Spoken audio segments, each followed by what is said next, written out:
মধ্যপ্রাচ্যের পরিস্থিতি দিন দিন আরও উত্তপ্ত হয়ে উঠেছে। সাম্প্রতিক সময়ে ইরানের তৈরি ড্রোন প্রযুক্তি যুক্তরাষ্ট্রের জন্য এক নতুন ধরনের নিরাপত্তা চ্যালেঞ্জ তৈরি করেছে। মার্কিন প্রতিরক্ষা কর্মকর্তারা আইন প্রণেতাদের সঙ্গে এক গোপন বৈঠকে স্বীকার করেছেন, ইরানের কিছু ড্রোন এমনভাবে ডিজাইন করা হয়েছে যেগুলো সবসময় প্রতিহত করা সহজ নয়। বিশেষ করে ইরানের শাহেদ সিরিজের ড্রোনগুলো কম উচ্চতায় এবং ধীর গতিতে উড়তে সক্ষম।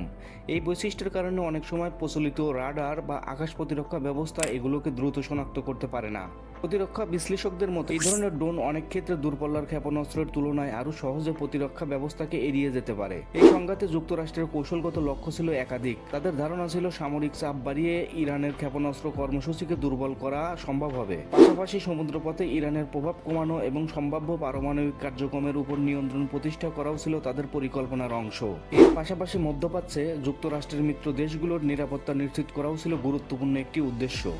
কিন্তু বাস্তব যুদ্ধ পরিস্থিতি অনেক ক্ষেত্রেই সেই পরিকল্পনার সঙ্গে পুরোপুরি মিলছে না।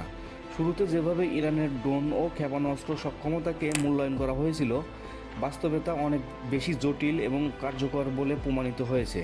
বিশেষ করে কম উচ্চতায় উড়তে সক্ষম ড্রোন এবং একই সময়ে বিপুল সংখ্যক ড্রোন ব্যবহার করে আক্রমণের কৌশল, এই দুই বিষয় যুক্তরাষ্ট্রের প্রতিরক্ষা ব্যবস্থার জন্য বড় চ্যালেঞ্জ হয়ে দাঁড়িয়েছে।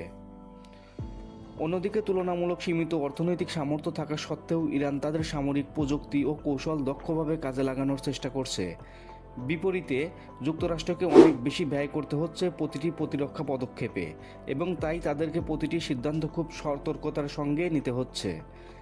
বিশ্লেষকদের মতে ইরান শুধু অস্ত্রশক্তির মাধ্যমেই নয়, বরং সামরিক কৌশল ও প্রযুক্তিগত উদ্ভাবনের মাধ্যমেও নিজেদের সক্ষমতা বার্তা দিচ্ছে। তারা শুধু প্রতিরোধ গড়ে তুলছে না, বরং প্রতিটি নতুন পরিস্থিতিতে নিজেদের কৌশল আরও উন্নত করছে। এই সংঘাত এখন আর কেবল কয়েকটি দেশের মধ্যে সীমাবদ্ধ নেই।